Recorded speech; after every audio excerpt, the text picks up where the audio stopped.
dalam event organizer, khususnya di WO, itu tuh termasuk dalam full service planner. Ada 3 bagian substansinya. Pertama full service planner untuk terutama di WO, event designer untuk yang akomodir untuk di suatu event aja. Ketiganya ada off koordinator yang biasanya untuk berapa hari ke acara untuk melakukan persiapan planning acara tersebut. Ini ada 10 trik yang terhindar dari berkentok jasa wedding organizer. Yang pertama, antaranya sebelum memilih dan menentukan wedding organizer, terlebih dahulu periksa reputasi dan rekam jejak perusahaan wedding organizer tersebut. Dalam artian rekam jejak histori perjalanan WO tersebut dari sebelum mereka berdiri sampai mereka untuk mencapai majunya di wedding organizer. Dulu sekitar 67 itu udah ada gini kita bisa cross check nih. Oh, biayanya masuk akal. Kecuali kalau biaya udah 45 dapat yang kita dapat gini dengan budget yang lebih kan. Nah, itu udah nggak relevan lagi. Wedding organizer Anda yang pilih memiliki kantor resmi dalam artian yang sudah berbadan hukum, yang punya kantor tempat sendiri, bukan hanya logo brosur, iklan. Untuk pertemuan juga bisa dilakukan di tempat kantor resmi. Untuk yang ketiga, disarankan setiap pertemuan untuk membahas menangani acara dilakukan di kantor resmi wedding organizer tersebut. Jadi dalam untuk pengajuan ini, pemesanan, untuk proses pemesanan sampai tahap untuk penyelesaian acara itu dilakukan di kantor wedding organizer tersebut, biar untuk menghindari dari maupun oknum ataupun yang berkedok hanya jasa untuk wedding organizer saja. Hindari menggunakan jasa pihak ketiga, dalam artian untuk seperti calo atau kita menggunakan partner rekan kita. Jadi kita yang bagusnya berhubungan langsung untuk ke tempat wedding organizer tersebut, biar kita lebih tahu untuk di kantor resminya, proses untuk pembayarannya, proses untuk pemesanan juga kita tahu. Jadi kita tidak hanya membayangkan saja.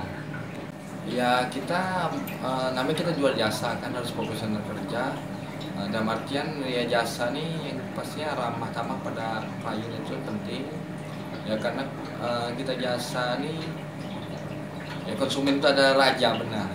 Dan sukanya ya alhamdulillah bisa membantu calon pengantin untuk yang pastinya mempermudah mereka untuk melakukan pernikahan. Nggak perlu lagi mereka repot, mereka yang harus susah payah harus datang nih ke catering, harus ke tempat pelaminan apa. Mereka cukup via by phone aja, mereka udah bisa koordinasi, ada checklist foto dan jelas mereka itu aja. Kalau suka sih alhamdulillah. Itu kalau duka ya ada sih berapa klien mungkin yang lebih kan karakter manusia kan macam-macam, ada beda-beda, ada yang sedikit ribet, ada yang memang mudah untuk berinteraksi mereka juga.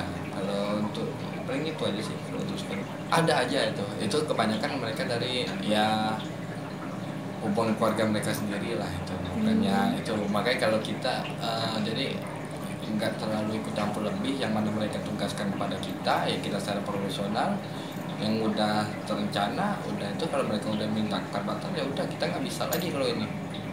Untuk pemula yang mau untuk bisnis wedding organizer, yang pastinya kita harus lebih tahu dasar-dasar dari usaha yang kita geluti tersebut. Dalam artian untuk bangsa pasarnya, kemana arah tujuannya dari WO tersebut, rekan-rekan dan relasi untuk kan ada juga semua bekerjasama sama vendor-vendor juga itu.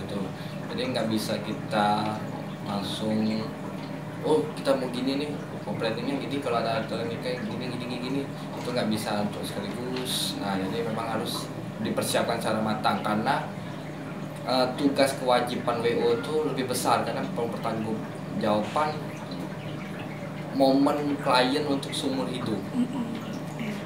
Terkait modal, budgetnya nggak terlalu besar sih untuk terlalu WO. Yang penting kreativitas entrepreneur dia untuk dia lebih bisa berkreasi.